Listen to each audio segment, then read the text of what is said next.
if you were in charge of this, what do you think you would regulate? Because I'll be honest with you, I don't think most of the people in the government have an idea of what to regulate because they don't even understand what it is. Yeah. And I mean this Also on like true. a rudimentary level. I'm not an AI expert, but I know a lot more than the people who are supposed to regulate AI. Do you know what I mean? Sure. Yeah. I mean, I guess the whole idea is to prevent it from being able to do bad things or ever doing anything bad.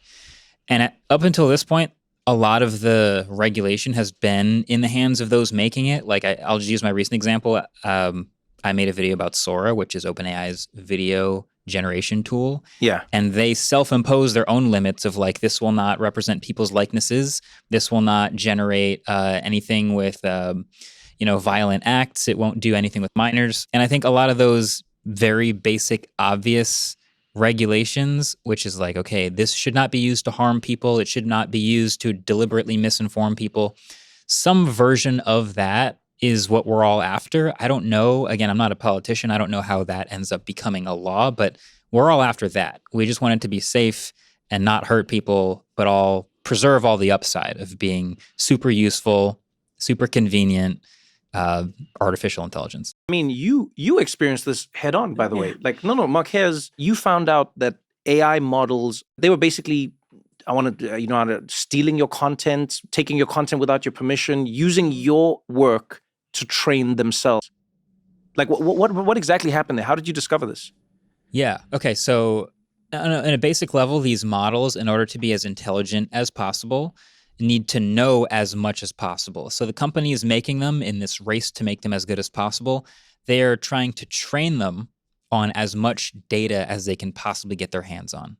Kind of just the entire internet if they can. So if I ask it for a picture of a silver Porsche Macan, then it knows what silver is, it knows what a Porsche Macan is, and it can make that because it knows everything. Mm-hmm. And it turns out these enormous data sets with billions and billions of data points, a lot of the pieces of data in them are questionably sourced. They'll come from publicly available, but also just YouTube videos taken from creators. They'll just start scraping things from websites that journalists have written, and they didn't really agree for their work to be scraped, but it's in there too.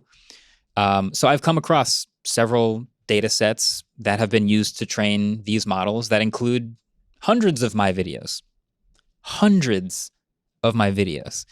And that's concerning because now there is theoretically an ability for someone to ask for a video or a photo in the style of an MKBHD video, and it would actually be able to reproduce that. So I feel you. I actually did a video with Sora where I asked it for a video of a tech reviewer. This was amazing, by the way. And all I really asked for was a tech reviewer sitting at a desk with a phone in his hand, and it gave me a generated video of that. And without me asking, it put a little fake green plant on the desk in front of him. I didn't ask for that. That was Sora's own creative decision based on me asking for a tech reviewer. And I saw that plant, and I went, like, I've seen that plant before.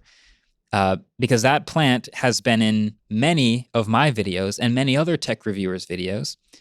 And Sora has seen that plant somehow, meaning it's been trained on some data that for some reason it thought that there should be one of those plants in that video.